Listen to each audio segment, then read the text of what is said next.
Start now. ठीक है जी, तो अब यहाँ हम देखते हैं कि किस तरीके से अगर 1D एरे है या 2D एरे है तो उसके डेटा को हम कैसे मेमोरी में रीड करेंगे और मेमोरी में राइट करेंगे।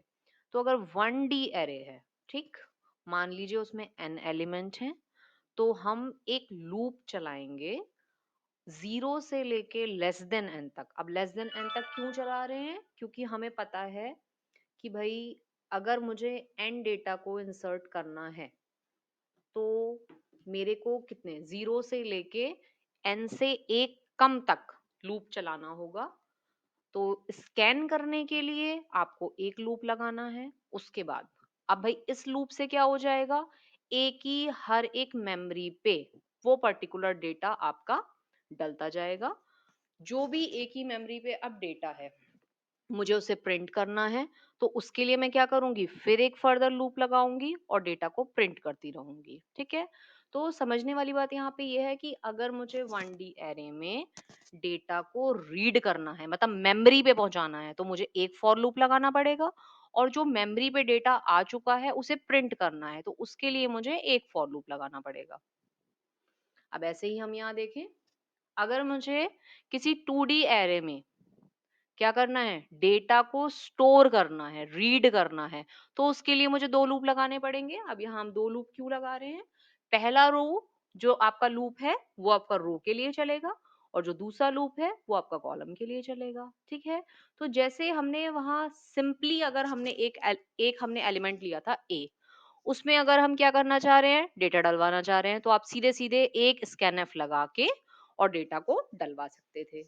अब अगर आपके पास दो एलिमेंट होते, दो वेरिएबल होते, तो आप दो बार स्कैनफ लिख के डेटा को डलवा देते।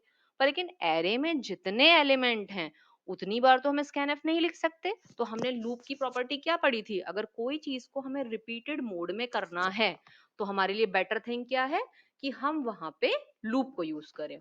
तो अगर 2D एरे के अंदर हमें डेटा को स्टोर करना है तो वहां हमें दो लूप लगाने पड़ेंगे, और अगर 2D एरे के अंदर हमें डेटा को प्रिंट कराना है तब भी हमें दो लूप लगाने पड़ेंगे। अब ये लूप प्रोसेसिंग कैसे करेंगे, इसके लिए मैं एक वीडियो अपलोड कर दूंगी। पहले हम ये समझ लें, अब ये जो एप्लीकेशन पार्ट है इसका क्या मतलब है। एप्लीकेशन का मतलब होता है एरे आपका कहाँ यूज हो रहा है, उससे क्या फायदा हो रहा है।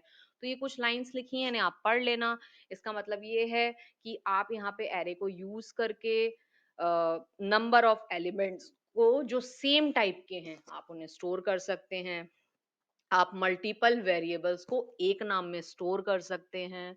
ठीक है, अभी हम आगे एक टेक्निक पढ़ाएंगे जिसे सॉर्टिंग बोला जाता है, मतलब डेटा को असेंडिंग और डिसेंडिंग ऑर्डर में डालना, वो आप एरे के थ्रू कर सकते हैं। रिकर्सिव फंक्शन है एक, आपका एक प्रॉब्लम होती है टावर ऑफ हेनोई, आप उसमें यूज कर सकते हैं। सीपीयू शेड्यूलिंग में आपका ये यूज होता है।